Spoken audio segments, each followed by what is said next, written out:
the judge gives. Some sit in the cells with their books. They used to talk and feed their minds, don't care about the dirty looks. Yo, I take for what it took to be a crook. Push your head, yo, on everyone, and it is a Sunday night as we are bombed by my son, August 26th. And I call this episode August 27th. August 27th. I know. August 27th, and it's a few days and a couple days after the passing of, first and foremost, both wrestling legends. One already a Hall of Famer. The next will be a Hall of Famer. Terry Funk and Bray Wyatt. And we wished, man, it was very shocking. I could believe the Terry. Yeah, I mean, Terry Funk, 80 years old. He had Alzheimer's, dementia, whatever you want to call it. Bray Wyatt was more of a shock and a blow. I mean, because you got to figure, everybody was shitting on him because he was out for so long, and it turned out to be a legitimate reason. He ended up getting COVID right after the Royal Rumble, February, which aspirated some heart issues that he had. There's different reports that he had one heart attack. There's reports that he had 3 heart attacks, and the last one killed him. Regardless, the man's gone. Right. In my opinion, I always thought he was a genius, with his character and his work. I mean, Fingers was probably, laying down the black wreath somewhere, because he was all about Way Riot, and I get it, but it just sucks. 36 years old, you know what I mean? This whole life ahead of him, 4 kids. Sucks. I feel bad for his family. I was seeing on the WWE Shop website that all the proceeds to his merchandise is going to go to his family as well. So. Oh, I'm sure they sold out already. By far. You know what I mean? So yeah, of course. I feel bad for Eric Rowan. Looked like he was ready to fucking just crawl underneath the stage and never come out. You know what I mean? Yeah. It's like you saw him and Braun Strowman together on that stage, man. Like, yeah, it's tough. Crazy. We were talking off camera. You got all the freaking marks shitting on Roman Reigns because he wasn't there. I'm sure he was there. He's just probably grieving in his own way. You know what I mean? Like, and it's none of their business where he is at the end of the day either. Right. Yeah. It cracks me up. Some of these pages that I belong to, and I belong to them just to shit on the marks because they have no fucking idea what they're talking about. And you Roman Reigns should be shipped to the. Huh? And you read as well, they say that like he attempted or he committed suicide and shit like that. It's like, how would they know? Are they doctors? Yeah, because they're listening to the dirt sheets that got shit completely wrong. For instance, Edge is going to be signing with AEW. The man had to go on Twitter and shut the rumors down because he's not going anywhere. He's got an extension in his inbox. If anything, he's going to retire. He's going to be 50 years old. Yeah, and I don't blame him, man. He should be basking in all the money that he's got. You know what I mean? He's got a family to feed. He's got his wife, right? Like, yeah, I mean, but you also got to understand he was forced into retirement from a neck injury, and I'm sure that neck injury isn't 100% healed. No, and that's why he was working a light schedule to begin with. No, neck fusions are something you cannot do full time afterwards. Yeah, I mean, any fusion really in the spine. I mean, and if anything, he'd probably move to backstage as a producer or go to the performance center and be a coach. Mm-hmm. Let's get back on the rails here. When you first heard that Bray passed, what was your first, like, without reading anything, just seeing it? You know what I mean? Just seeing the headline. I thought he killed himself. Okay. I thought his mental health issues got the best of him and committed suicide. I thought the same thing, but at the same time, I kind of thought it was a work. You know what I mean? Until I just saw Triple H post on Twitter, and I was just like, "Oh shit!" Yeah, that kind of crossed my mind a little bit that it could have been a work, but that's a shitty work, dude. Like, do you know what I mean? Like, you know, let's go back to when Brian Pillman died. Everybody thought that was a work too. Right. You know? So, I mean, for them to go and pull that's a shit. That's a shit. Like that's bad for business. I mean, it's one thing for Vince McMahon to fake his own death on TV, but it's another to fake like something like off TV. Right. I mean, and Vince doesn't really have much to do with it that right now. I mean, it's all Triple H. You know what I mean? So if Triple H pulled that's, you know what I mean? I could see Bray doing that because that's how twisted his mind probably is, but I don't think he would go that far. No. So I'll ask a quick question in your opinion. Because, I mean, there's bits and pieces that I notice that I don't notice. And at the end of the day, it doesn't matter to me who is in charge. I just want to see the talent getting used right. You know what I mean? To a certain extent. No, like everybody does. I agree with that. So why all of a sudden, when they made a big deal out of, Vince isn't in charge anymore. Yeah. They mentioned the name professional wrestling like it was going out of style. Yeah. Now, all of a sudden, even Cody Rhodes himself has not said professional wrestling. They've gone back to saying sports entertainment. Well, because I think Endeavor has a lot to do with that because the merger is going to happen probably, I think, by the end of September. Yeah, and I think they want to keep it sports entertainment. Yeah. I think the quality of work in WWE is more geared toward professional wrestling right now than it is anything else. Yeah. I like the fact that they're letting people like Ricochet and the smaller wrestlers do something. The pusher Chad Gable. I think those are the noticeable things. They're letting their small wrestlers compared to other promotion small wrestlers a night and day. Yeah. Oh, yeah. I mean, it just, you know, I mean, I'm trying not to shit on anybody, but like that freaking Sideshow Bob came out and said that their All-In was the highest grossing pay-per-view ever or crowd ever. And is he smoking dope? Because dude, no. Listen, on the pay-per-view tonight,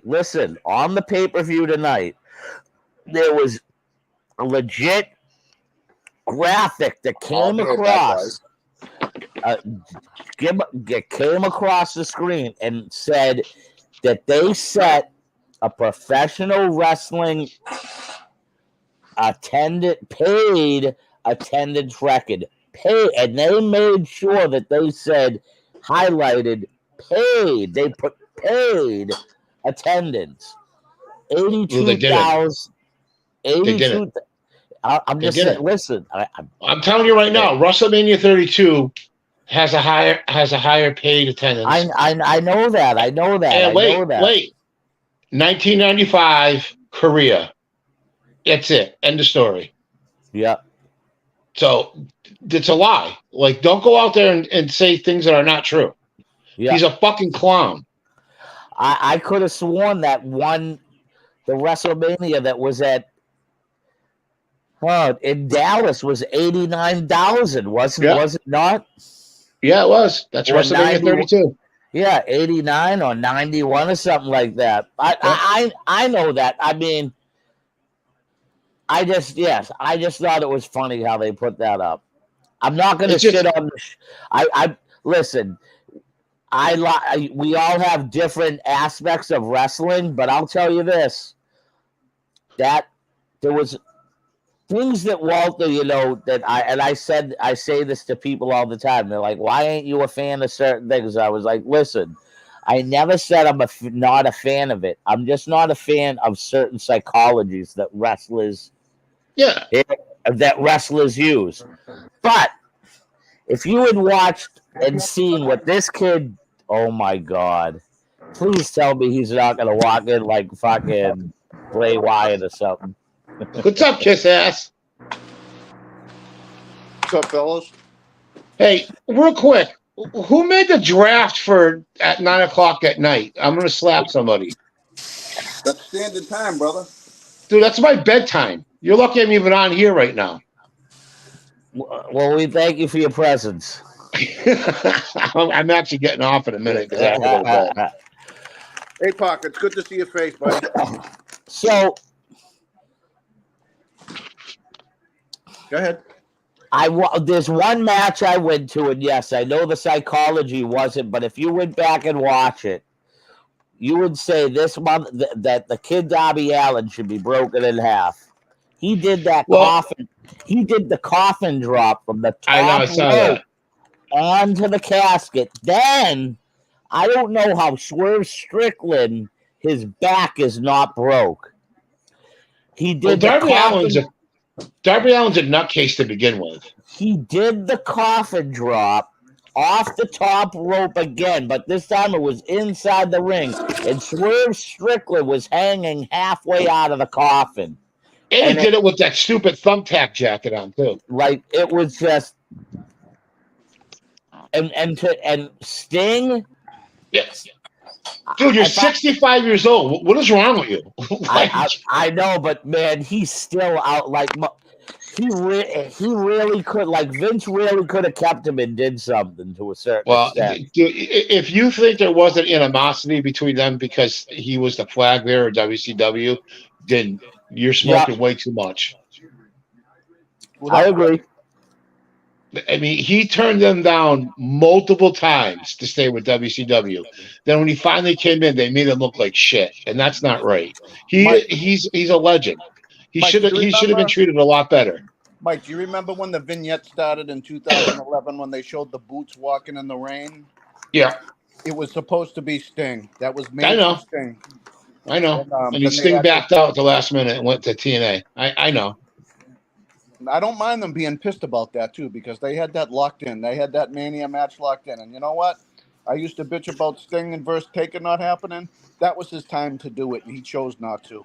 Well, and listen, he said it in an interview with JBL. He didn't want to ruin his legacy that he built somewhere else. And I don't blame him. That's like me and Jay. You know, if me and Jay were indie darlings at the time, and we got brought in and made look be out to fucking jobbers, it's not right. You know what I mean? We busted our asses to fucking get where we were, and then we get, shit on. That's, you know what I mean? So I get it. And they probably would have done the same exact thing back then too. So yeah, right. I mean, I get it. Point taken. Forbes, so I asked everybody else, what was your first impression when you first heard that Bray passed? What were you thinking? Well, you guys know. I mean, obviously, you guys know what I felt about the guy. I bitched a lot, but it wasn't about him. It was about not how he was booked. It was about how he just kept losing his feuds, and it was just whatever.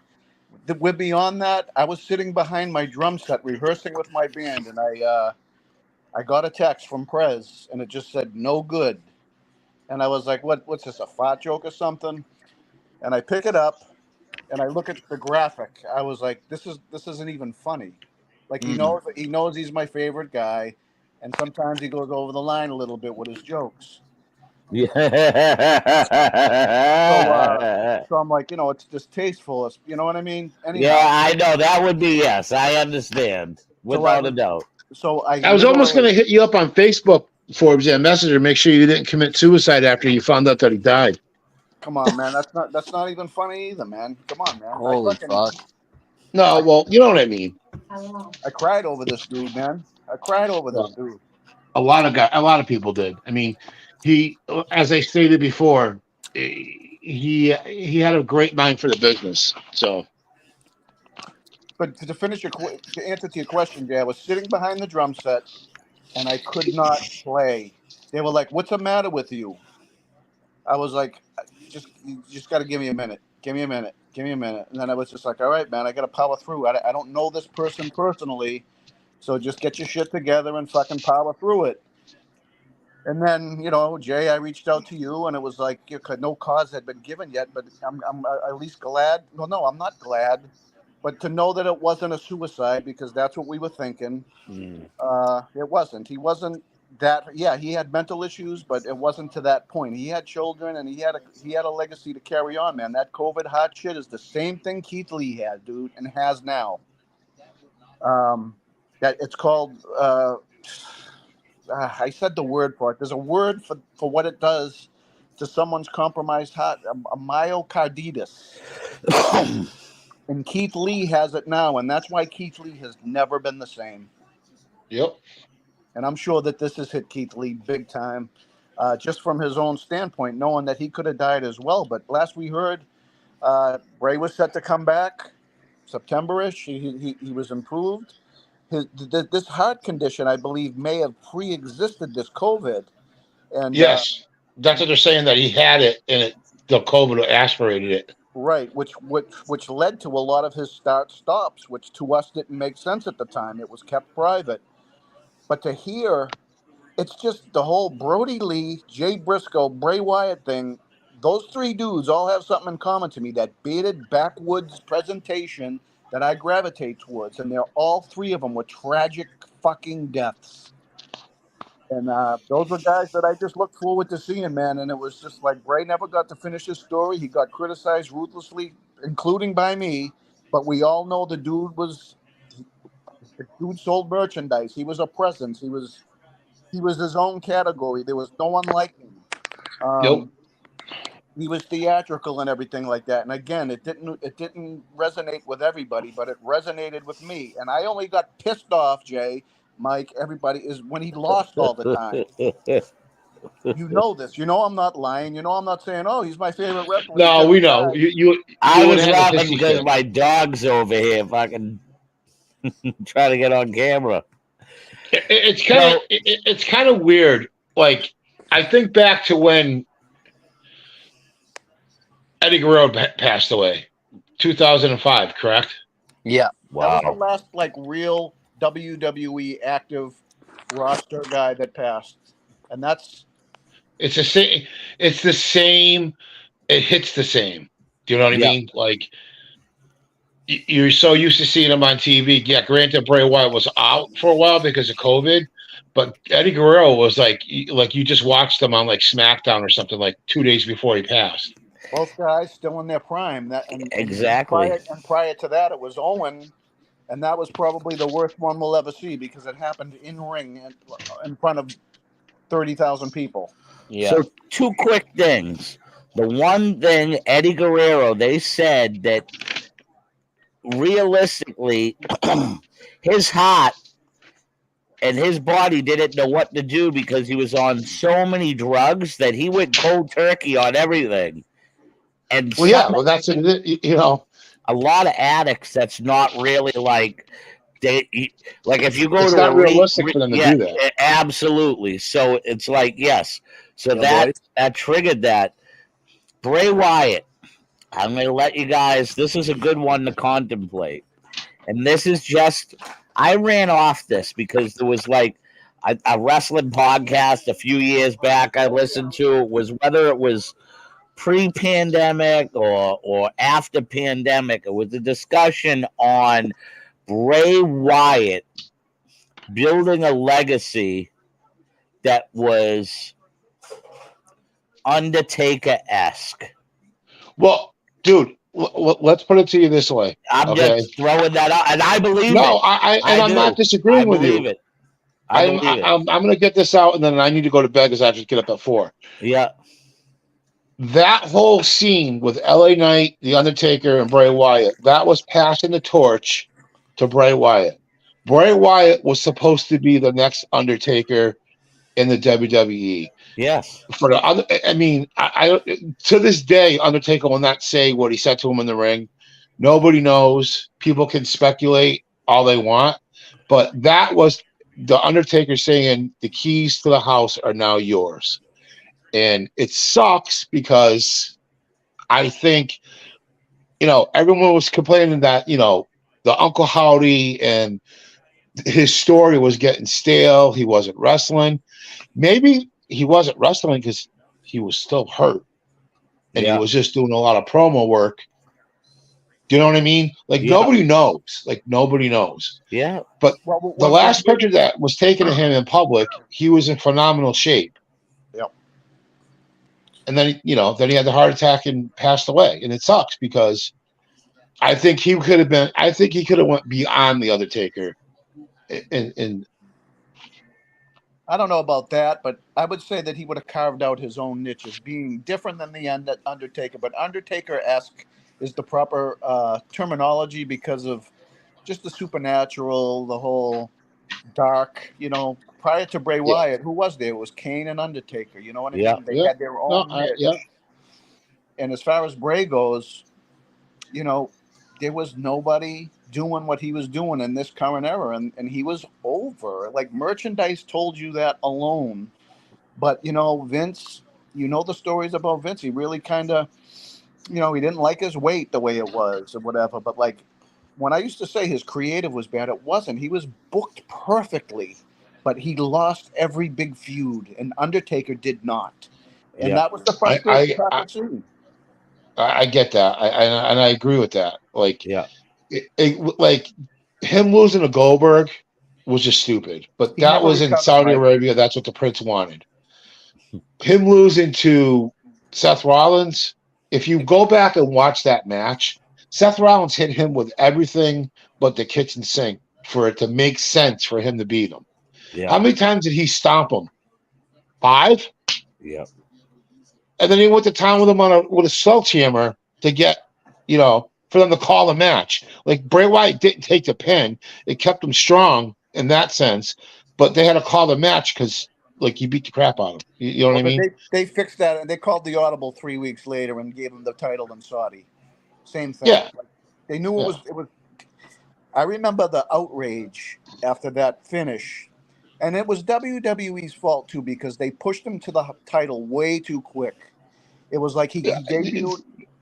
In my opinion, and I've always said this, somebody like Bray Wyatt, The Undertaker, and I'll toot my own horn, Apocalypse, don't need titles because of the simple fact that they're over with the crowd no matter what.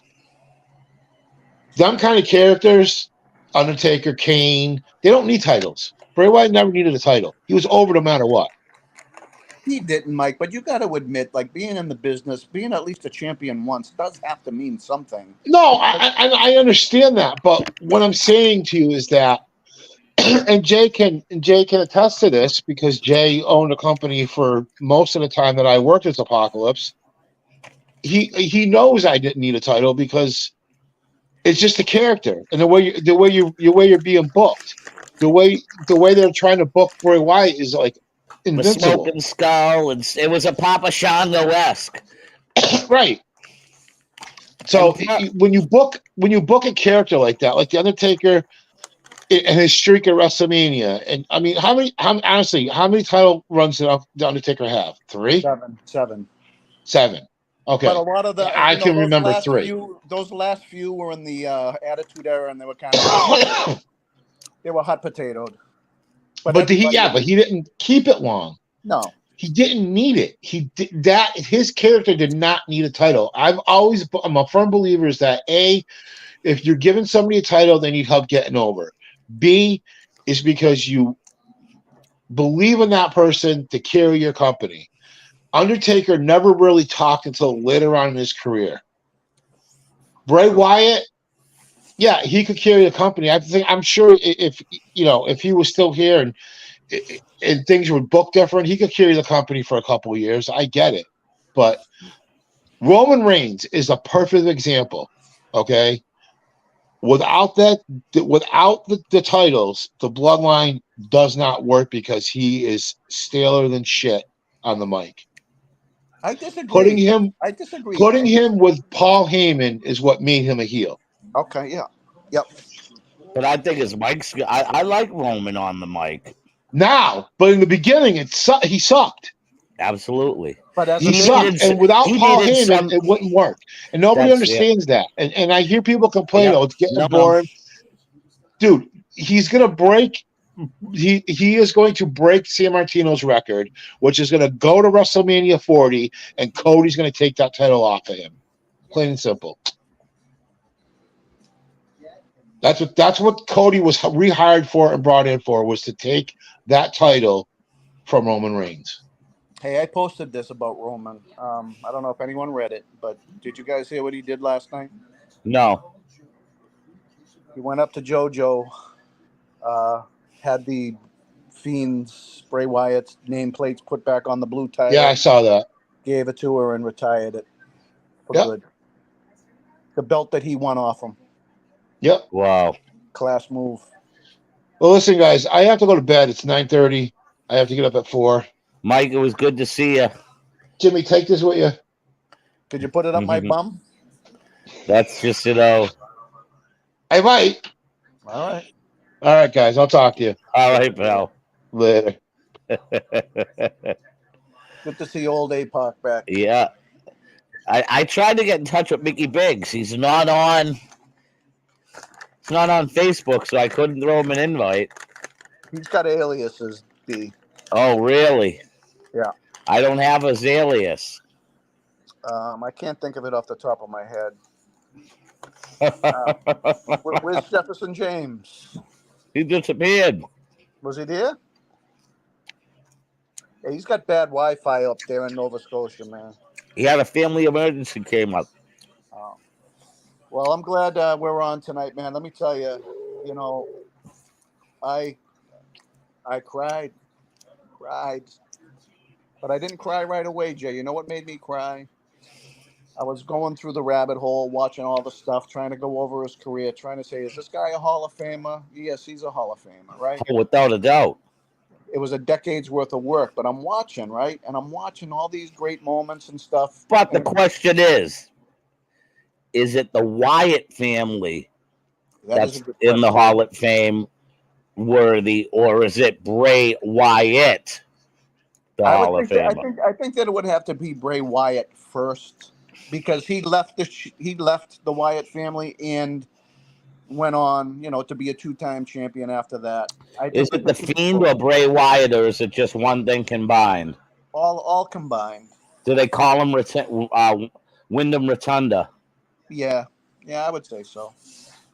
Here's the thing that got me, Jay, right? As I went through and I posted some of the stuff, but I went back and I just went through the whole chronological order of his career. And I was like, man, this is why I fell in love with the guy, but you just forgot about it because of his booking went so bad over the last few years. But I was going through all these videos, right? And I stumbled across this random TikTok video of a wife taping her grown-ass man husband without him knowing about it. Do you remember when he returned last year, that epic Hollywood production return, at his last return? Yeah. Where he came out and spoke like Bray Wyatt, whatever. He was returning. It was like he was singing The Whole World in his hands. It was like a glimpse of his old character. And this grown man is jumping up and down, like so excited, like a child.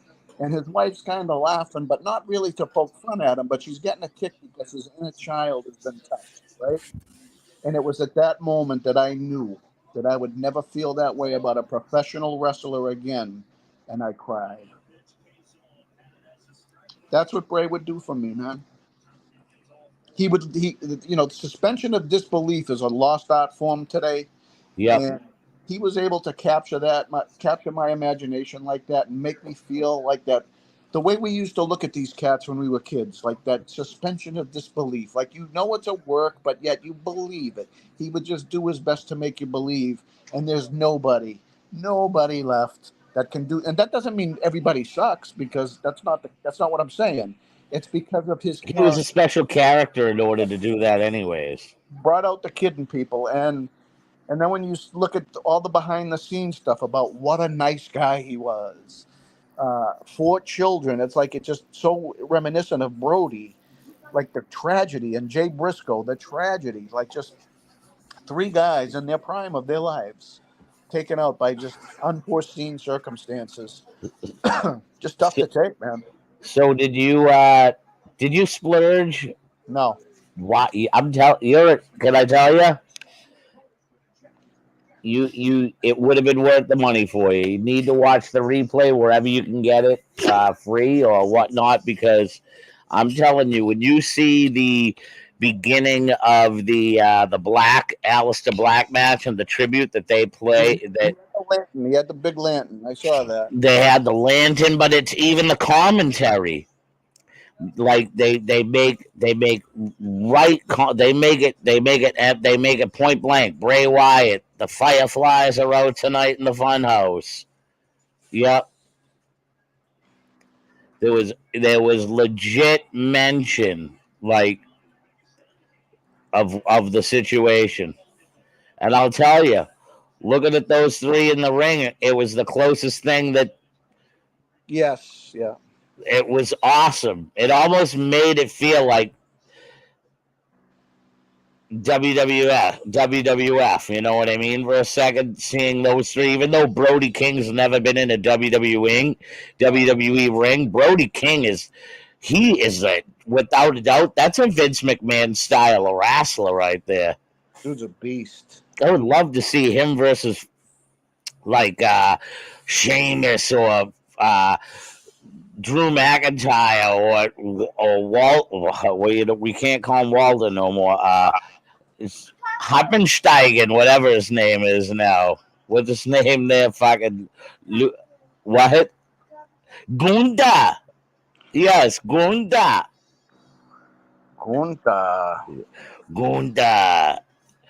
But yeah, that was real nice. I missed the first. I didn't tune in until the first hour. It had already gone by.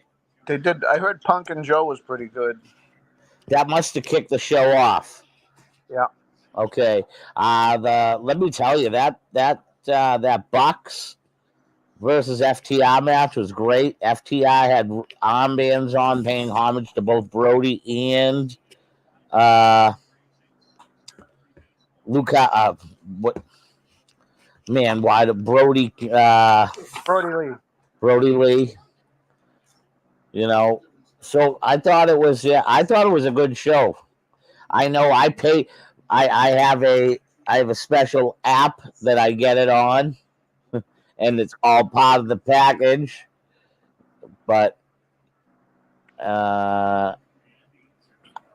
if I was an avid payer of monthly pay-per-views or things like this, I would be disappointed that I did not view this one. It was a good one. All the matches were solid. I'll tell you this, Dr. Britt Baker got a way bigger pop than Saray. I bet she did. I heard that match was the shits. Oh, it was. It was horrible. And for Saray's whole family came in the ring and they celebrated and stuff like that. It was... Is that really the title that you believe is, you know what I mean? I love AEW. I love watching it. But does a wrestler really believe that that's the true world championship? That that's the end all be all? That like the stars, the lineage, that like you're creating lineage. It has nothing. You know what I mean? To say you're proud to carry a title that carries nothing. You shouldn't be proud until you're done with creating something to make it something. That's in my honest opinion. Yeah. You know, it won't be 10 years. It will be 10 years from now when a person says, I grew up and always wanted to wrestle for AEW. Nobody says 5 years ago, oh man, I grew up and wanted to wrestle for AEW. You know, that makes any sense. Oh yeah. WWE is still the end all be all. I thought what was very ballsy is that they've already agreed to go over there next year at the same time with the same pay-per-view. I saw that. And we were discussing this earlier, that they put up a graphic during the pay-per-view that stated that their attendance was a world record attendance, all-time wrestling record attendance of 82,035. That is something, and they did it without the best storyline card, and they got all out next week. No, they're saying that they have the record for most people ever at a wrestling event. No, I know that, and it wasn't like a card that really initially invested people into the storylines. But you do understand that that's a false advertisement. That's 82,035 is not the largest attendance to ever view a wrestling show. Yeah. No way. WrestleMania 30, WrestleMania 32 there, the first one in Dallas was, what was it? It was either 89 or 91,000 people. You know what I'm saying? Yeah. So, like, for that, like, that's false. That's why I say to people, do you think WWE, you bet your ass WWE needs to bring a fucking major pay-per-view over there. And if they can't bring a major pay-per-view over there and pack the house, that's saying something. Like, you missed a really good match, like that Stadium Stampede match, dude. Like, I saw pictures of, like, Moxley with shit in his head. Yep. Like, the match itself was good. Like, other than the psychology to that tag team match with, that had Darby Allin and Sting, other than two different coffin drops where Darby Allin should be dead and Strickland should have broke his back, the stunts they do for the style of match, it was really well. And I'll tell you, the trios match was real good. Yeah, I mean, and the main event was really good. To see Roderick Strong and the what, you know, and just the whole contradiction of is Roddy, you know, it was a real good. Yeah, I'm surprised a person like you, and this is honest, and this is right honest on my opinion, a wrestling fan of your magnitude. That was and I used to tease you all the time for loving AEW and stuff like that. You would call me a WWE show, and I'm a wrestling fan, and I finally adapted to the fact of I see why I like this. It's not the rush that WCW gave me when like NWO came. It's the rush that WCW gave me that guys like Chris Jericho, Chris Benoit, Jushin Thunder Liger, and the Man of 1,000 Holds there, what's his name there? Oh, having a mind fart there. The Man of 1,000 Holds. Dean Malenko. Yes. Fit Finley. Those are the guys that made me want to watch Nitro. Monday Nitro. It just so happened that the NWO was created. I liked watching that smaller style. It was so different. And I think that the AEW, what they're doing is they got a bit of a storyline, and then they have different genre matches. Like tonight, other than whatever you read or you've seen pictures of, you're absolutely right. The women's match was the worst match of the frickin' night. Other than that, dude, it was whether it was $49.99 on DAZN or Fight Plus, it really was. It was a good pay-per-view tonight. And it was very much, if I was a WWE guy, as soon as I saw the place, I said right in front of my son, and I wasn't kidding. I said, WWE, move over. You know what I mean? Yeah. Like you said, it's their debut show, but you have got to admit, got to admit that you have a lot of balls to take a company in a debut show and and go for a stadium, and not the O2, which is just a 23,000 indoor seat arena. You know what I mean? Yep. Like, got to admit that takes a lot of fucking balls. And not only that, they got 82,035 fans. Legit. The place, I said, move over. Because that, like, they're They are alive. Tonight was a night of solidification in the pro wrestling's, aka they even mentioned sports entertainment. So, with them mentioning sports entertainment, okay, I believe you got HBO and their higher ups that are saying the same thing. That they're like, why I believe that after a while you're gonna hear AEW starting to refer to wrestling as sports entertainment more and more. Oh, without a doubt. So whoever this Facebook person is, they put, there's no way that's a world record. We'll go back and watch their thing. They're stating, I never stated this. Jason Rumble never said, hey, it's a world. They're stating it's a world record for professional wrestling paid attendance at 82,035.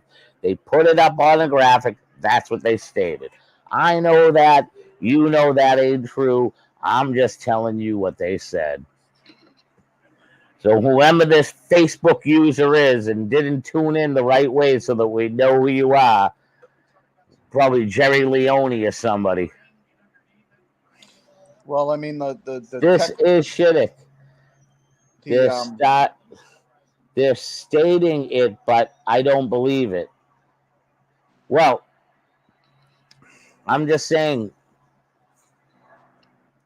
I believe Mike said it best. Korea, WWE went to Korea, or one of them, or China or something like that. And there was almost 100,000 people when they did that. And not for nothing, it was either WrestleMania, it was WrestleMania 32, the first one, the house that Jerry built in Dallas, that they got, it was either 89,000 or 91,000 final attendance record. So I truly believe that, yes.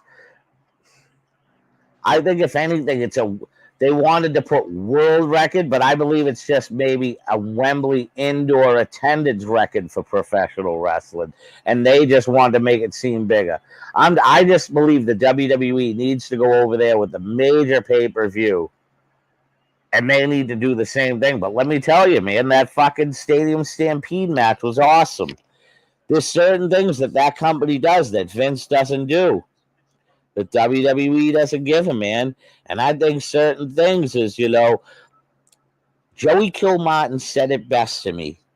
The one thing that AEW doesn't do is they don't insult the intelligence of the adult wrestling fan. The one thing that Walter Killer Kowalski used to say to us, if you're going to take a head off the outside post, for instance, take a head off that, he goes, the first thing that should happen to you upon contact on that post is you should get a big egg on your head. So unless you can create the egg, you don't take that. If you go into a steel cage, there's no way that if I take your head that you don't bleed as I rip that fence on your face. So if you do a steel cage, you shouldn't bleed. If you take a post, if you take a chair to the head, you know what I mean? You should welt up. You shouldn't bleed, but you should welt up. You know what I mean? And then if you take a couple, that welt should finally break open and you should bleed. So there was rhyme and logic. And even Walter Kowalski himself today, if he was alive, off camera, he would say, yes, WWE is fake. On camera, he would say it's the right thing for WWE to do, not to bleed in those situations. Yep. Just because they paid him. They were paying him to the day, till the day he died. So there's some things that the WWE does that's intelligence, and something of intelligence. That's why I believe, especially on those, their pay-per-views or whatever the hell they call them, premium live event, after 10 o'clock, man, it should be all bets are off. And if you have the parental thing on there, then the stream automatically goes off at 10 o'clock. So anybody under the age, because there's going to be a little blood, can't watch it. And if they go to view it on the replay, that match will be fucking say commentating only, and not even, you would just see a fucking picture of the WWE symbol. You know what I mean? Because the WWE, listen, I understand you took headshots out. I believe the reason why they don't want bleeding is because they don't want to be liable for whoever gets hepatitis or some type of fucking blood disease 10, 15 years, 20 years down the road after they retire. I don't think they want to be liable for that. And No. that's the big reason why I believe it. You don't see it in WWE. But I until Tony Khan smartens up, that's a huge aspect on what makes me a fan on to watch AEW when they do certain matches of that magnitude, because they don't insult my intelligence.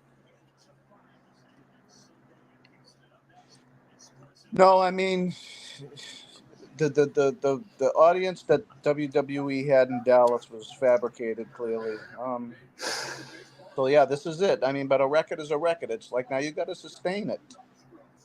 You know, you got to sustain it. Okay, Wikipedia states All In holds the record of the largest paid attendance with 8135. Bill's DMF. J. Wikipedia states. Well, I thank you very much that Wikipedia states that. But Wikipedia, anybody can write whatever they want. Thank you, Bill. Bill's DMF.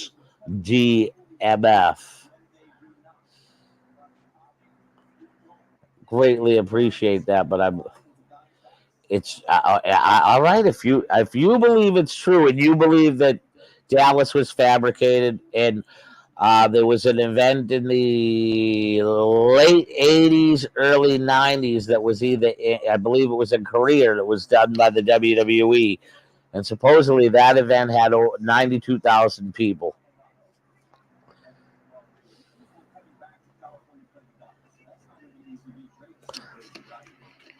But I did love the size of the crowd. I thought it was a great pay-per-view. And Bills, what did you think? Did you think it was a lousy women's wrestling match? Who's talking? Who's in there? I don't know. This dude who's watching on Twitch, because I'm able to see the comments. And he said on Wikipedia, it states that, haven't caught it yet. Well, listen, I really highly recommend you catching the event. It's a great event. Great event. He hasn't caught it all yet. Tag team match was great with the Bucks and FTR. The trios match was great. Everything was great. The women's match was just on. It was you know. You would expect that Saray would have got a bigger pop, and Dr. Britt Baker DMD got the biggest pop they'd be in the building that evening out of any of the women. Yeah, I didn't see any of it. Well, if you know a place to go and give it a watch, I would highly recommend. It's a good watch. Yeah, I'm sure I'll find something on it. Yeah, the Bucks match FTR was real good. Real good. Enjoyed it. So what did they do on SmackDown last night for Bray Wyatt? I did not watch. It was a hell of a They said after opening. Bray Wyatt dies, big video package. Everyone out on the ramp. a Bloodline member came out. What's the deal with this bloodline? Is it a work with Uso going to AEW? Yeah. No. Yeah, I knew it was. He ain't going nowhere. They're nothing with their real name. That's what people don't understand. Yeah. That's like Shawn Michaels going and being Sean Hickenbottom. No doubt, man. Oh, he'll be just Shawn Michael. Take the S off. Could do that. The Heartbreak Kid. The Heartbreak Man. The Heartbreaker. Shawn Michael.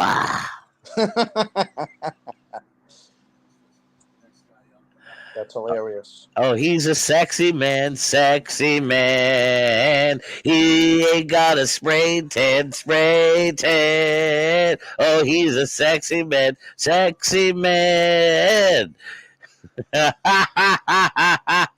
Oh, shit. That would have been the WCW song. Because Hogan's song sucked when he came to WCW. Yeah. A man. Terrible. It was almost like the American Dream song. He is a common man, working for as he can. He's American Dream. It was terrible. It was, even that and my singing. Holy shit. You have to forgive me, man. I'm doing an auction draft, man. These things are fucking painful. It's all right, buddy. We'll talk about the Funkster real quick. What was your favorite Terry Funk moment? Well, you got to remember, man, we didn't get to see a lot of Terry when we were kids because of the territories, But when he came in and beat the fuck out of Mel Phillips, that has got to be one of my favorites. Has nothing to do with a match. Mel Phillips was the ring attendant. And Mel Phillips decides to put his hat on, and I posted it, I think. Terry Funk beats the fuck out of Mel Phillips for dead. I believe a lot of it also had to do with when he did put his hat on. Yeah. I think it was very well known that Mel was a toucher already. Yeah. So I believe a guy like Terry Funk, when he heard that, I guarantee he took his liberties on him. Oh, he looks like he laid them in, brother. Oh, that's what I mean. He took the liberties. He did. I used to love watching him and his brother Jimmy Jack Funk in the Boston Garden. Yeah, one night, all six of them, the three were there. Jimmy Jack, his brother Dory Funk, and fucking Terry Funk, all in the Boston Garden for a 6-man tag team match. I forget who the hell it was against. Probably 3 fucking scrubs, but it was good to see all of them there. Terry Funk. Yeah, he was another guy that just had his own category. Just absolutely awesome.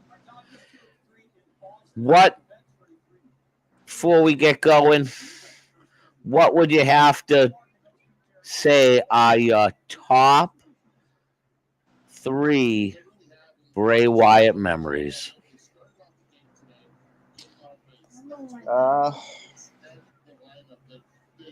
Great question, and I will answer it. I mean, because one of them has to do with... I have one that stands out in my mind that, to me, I don't think anything tops the realism of it. And I believe this match came off one of the first ever cinematic matches that I ever saw in my life, and I call it cinematic because I believe Matt Hardy was the first to shoot it, and then all of a sudden I was like, how is this Firehouse match going to go with him and Randy Orton? I saw that one. And it made me believe. Oh shit! So that is my all-time Bray Wyatt. Like, that's the one match I could watch that over and over, and I enjoyed that. And I'm a big fan of the original Wyatt family when everybody had the mask, and Well, there's categories to it because yeah, when the Wyatts came up, there was like when they finally faced the Shield, that was just electricity. yeah, But that was with the faction, and then he went on to do the program with Cena. And I'm not talking about the match, but when he brought all the kids from the choir around the room in the goat's mask, that was a moment, not a match. yeah. But people don't remember this. Bray Wyatt helped start the Yes movement. Bray Wyatt captured Daniel Bryan and put him into the Wyatt family, and then they had a cage match at Elimination Chamber, and Daniel Bryan broke free from it, and the Yes movement started. Like Bray was a catalyst for that, and the crowd was just so loud. I'll dig these ones up and post them. Him winning the championship for the first time between him and AJ Styles and John Cena in Elimination Chamber with Mauro Ronaldo calling it because it was just a crowning achievement for the guy. Matches, yeah, shit. See, there's so many it made me forget, but the one that stands out in my brain that I felt like everybody says, oh, the first cinematic match was The Undertaker with AJ, and I'm like, do you forget? Do you forget one of like to me? The Randy Orton with Bray Wyatt was one of the best cinematics that the WWE ever did. During COVID, and people don't remember this, but you have to go back and look at the Firefly Funhouse match between him and Cena. Yeah. And pay attention to the storyline of how Bray Wyatt turns this around and makes John Cena remember all of his failures, from the pink tights to switching from gimmick to gimmick until he became the Golden Goose. Yeah. Where Bray Wyatt didn't. Jay, it's that's where you see where Bray's genius is. It goes over people's heads. I thought that was another good one too. Him and John Cena. I thought it was very well done. And they had to do it with no people. It was like during the pandemic, so that and the Undertaker's match was also cinematic. But he had a House of Horrors match, which was cinematic with Randy. I think you mentioned that. Yeah. They had cinematic matches with the New Day. When the house when the house caught on fire, Randy went to the house. It was like it was a pay-per-view match. Yep. All of it was it was great. Fantastic. Yep. Like I said, I believe he had a chance to be Undertaker-esque when it was all said and done. If done right, he could have been Undertaker-esque. So, and I will say, I thought it was a great tribute tonight by the House of Black for Bray Wyatt. I think everybody you can't just take a picture of it. It's the type of thing where you have to watch before the match even goes on. You have to listen to the commentary, the music, the crowd, and look, and like it's that type of thing, man. It was an awe-taking moment. I'm not gonna lie. I thought of people like yourself, the fans of Bray Wyatt. Are they watching this? What are they thinking? Is there a tear in their eye? And I'm not saying that like from a ball busting. I'm saying it because it was that type of moment. There was mentions of the fireflies and the creatures, the whatever, his. Yeah, so it was just great. It was great. It was. It really, really was. So, well, buddy, we've been here for an hour. You get back to your fantasy draft, and I'll see you for our fantasy draft in under a week from now. Sounds good, brother. All right, buddy. Say something. Goodbye! Hey, it's the hardcore legend Mick Foley, and I want you to listen to Inside the Gorilla Position with Jason, Rumble, and the Boy.